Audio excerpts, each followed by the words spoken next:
Chapter 22. The Espousal of Most Holy Mary with the Most Chaste Saint Joseph.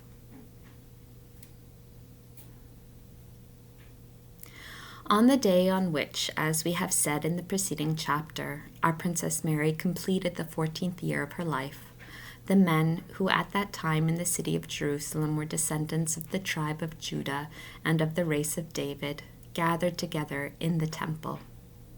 The sovereign lady was also of that lineage.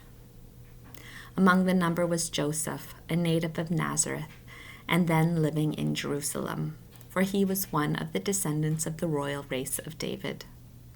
He was then 33 years of age, of handsome person and pleasing countenance, but also of incomparable modesty and gravity. Above all, he was most chaste in thought and conduct, and most saintly in all his inclinations. From his 12th year he had made and kept the vow of chastity. He was related to the Virgin Mary in the 3rd degree, and was known for the utmost purity of his life, holy and irreprehensible in the eyes of God and of men. All these unmarried men gathered in the temple and prayed to the Lord conjointly with the priests, in order to be governed by the Holy Spirit in what they were about to do. The Most High spoke to the heart of the high priest, inspiring him to place into the hands of each one of the young men a dry stick, with the command that each ask his majesty with a lively faith to single out the one whom he had chosen as the spouse of Mary. And as the sweet odor of her virtue and nobility, the fame of her beauty, her possessions and her modesty, and her position as being the firstborn in her family was known to all of them, each one coveted the happiness of meriting her as a spouse. Among them all, only the humble and most upright Joseph thought himself unworthy of such a great blessing, and remembering the vow of chastity which he had made, and resolving anew its perpetual observance, he resigned himself to God's will, leaving it all to his disposal, and being filled at the same time with a veneration and esteem greater than that of any of the others for the most noble maiden Mary. While they were thus engaged in prayer, the staff which Joseph held was seen to blossom, and at the same time a dove of purest white and resplendent with admirable light was seen to descend and rest upon the head of the saint, while in the interior of his heart God spoke. Joseph, my servant, Mary shall be thy spouse. Accept her with attentive reverence, for she is acceptable in my eyes, just and most pure in soul and body, and thou shalt do all that she shall say to thee.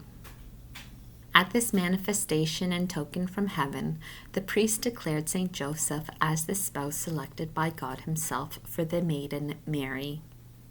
Calling her forth for her espousal, the chosen one issued forth like the sun, more resplendent than the moon, and she entered into the presence of all with a countenance more beautiful than that of an angel, incomparable in the charm of her beauty, nobility, and grace. And the priests espoused her to the most chaste and holy of men, Saint Joseph.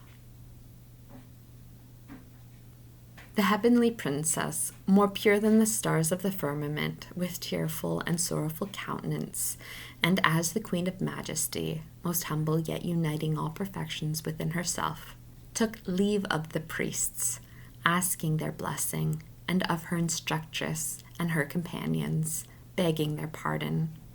She gave thanks to all of them for the favors received at their hands during her stay in the temple. The humility of her behavior enhanced the prudence and aptness of her words for the performance of these last duties in the temple, for on all occasions she spoke in few and weighty words. She took leave of the temple, not without great grief, on account of the sacrifice of her inclinations and desires. In the company of attendants, who were some of the more distinguished laymen in the service of the temple, she betook herself with her spouse Joseph to Nazareth, the native city of this most fortunate married couple. Joseph, although he had been born in that place, had, by the providential disposition of circumstances, decided to live for some time in Jerusalem. Thus it happened that he so improved his fortune as to become the spouse of her whom God had chosen to be his own mother.